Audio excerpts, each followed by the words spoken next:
Conor McGregor sparked a frenzy of criticisms when he withdrew from UFC 303. However, some fighters have voiced their support, notably Alex Pereira and Nate Diaz. Speaking to ESPN, Pereira said, "It is hard to fight with a broken pinky toe. I broke one before the fight. It was bad. In the fight, I broke the other one. Maybe if it was the other one, I wouldn't have been able to fight, so I cannot weigh that." Nate Diaz furthered that sentiment. I think it's just a minor thing. I think they're making a bigger deal out of it than it is. Good idea. If I get fucked up, I would like to push the fight back too, but people will fucking freak out. So yeah, I think I wouldn't want to fight till I'm 100% ready to rock too, because in the past I've done all kind of shit I shouldn't have done. Yeah, I mean, look, that's my boy Nick Diaz speaking over there on behalf of Conor McGregor. And look, we've had many things to say about Conor McGregor pulling out for all types of reasons. It's not confirmed that he's pulled out due to injury. Let me quickly say one or two things of this.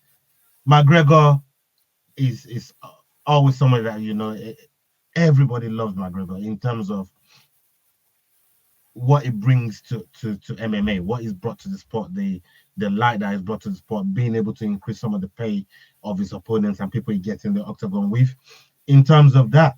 But then again, when you look at his trajectory of late, it's not been winning fights. It's not been really, really active. It's pulling out of fights. There's so many crazy shit that's going on with McGregor. He's more active outside of the octagon than inside the octagon. And it's kind of frustrating. So I get it, right? But in terms of fighters wanting to wait, which is one of the reasons Chandler is still waiting right now to get in there with McGregor, because obviously the reward of sharing a cage with him financially is so substantial. It's worth them sitting out and waiting for him. And you see people that got no business calling out McGregor after they've just won the fucking title, calling McGregor out. So I get it. You know what I mean? I get it. But it's turned out, he's injured for this fight, and that's why it's pulled out. But Dane, you got something on this, brother? Yeah, mate. All I heard then was Hawk Chua. Spit on that. That's all I heard that entire time, mate. You washed your fucking mouth out with that man's cock right there. Little pinky toe bruise shit. You know what I mean? I've done worse getting my fucking daughter out of a cot to change a nappy in the middle of the night. Fucking get in that octagon, bitch, and wrap that toe up. Nah, I'm just hating. Yeah, fair enough. Like, he wants to come back like full strength and fucking fully like full health and all the rest of it, and he doesn't want anything impeding his power a shot, and he doesn't want his little pinky toe to be the thing that takes away his base or anything like that. I get it. And you're also, so obviously you had Nate Diaz. I never knew about Alex Pereira backing him up there. I never knew that one. Who else? Oh, his boyfriend.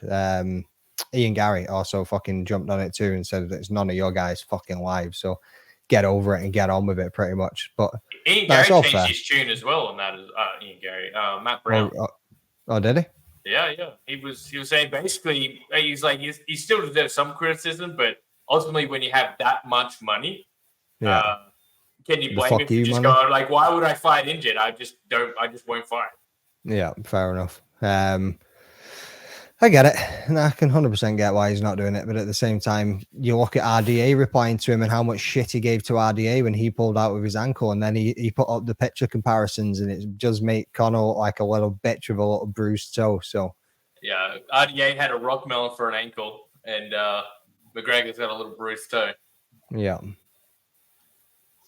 Yeah. All right. Yeah.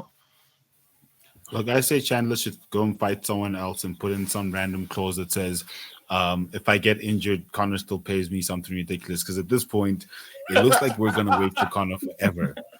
And I think Chandler should already be getting paid.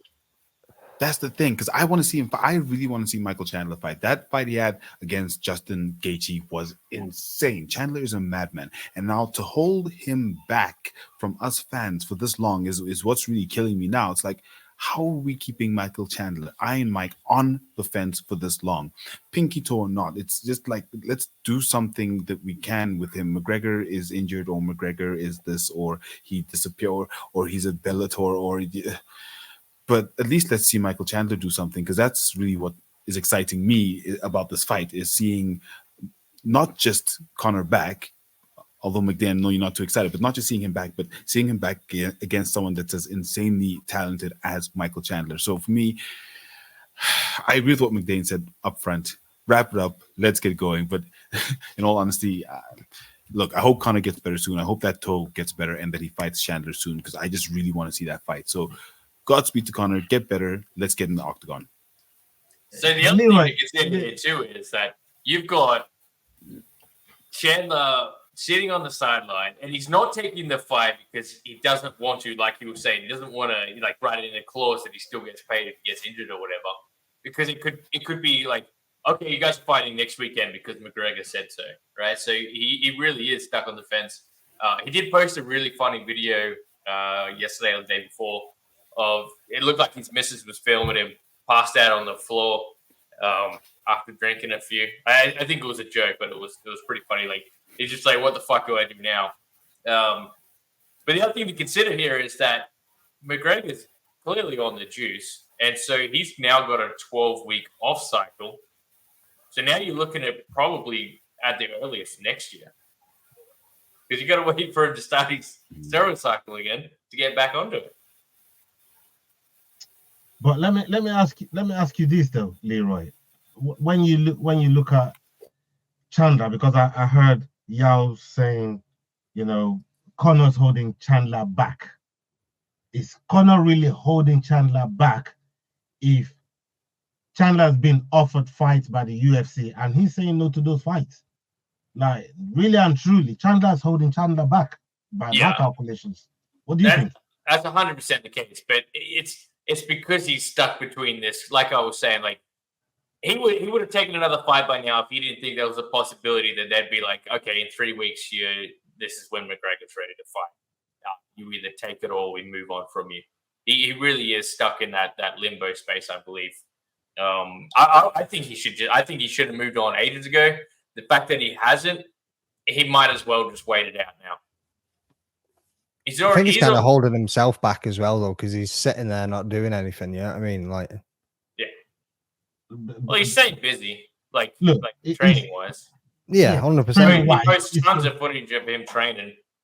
Let me speak to Captain Motion here. He said, I prefer X as it's easier to put it in the background. I pay for YouTube Premium, so I don't have to worry about that. Also, if you're in America, the free YouTube, you can do that as well. So if you have a VPN, just put yourself in America, and then you can put this on in the background on YouTube. Sorry, just had to get that in there. But we appreciate you coming along and joining us if you can't do that, mate. Big up yourself, Captain Motion. Thank you very much for also that comment is on YouTube. That's a real one right there. That's what I'm saying. If you've enjoyed this video, don't forget we do our Dust Off Shakedown every Wednesday, 9 p.m. UK time. Don't miss it.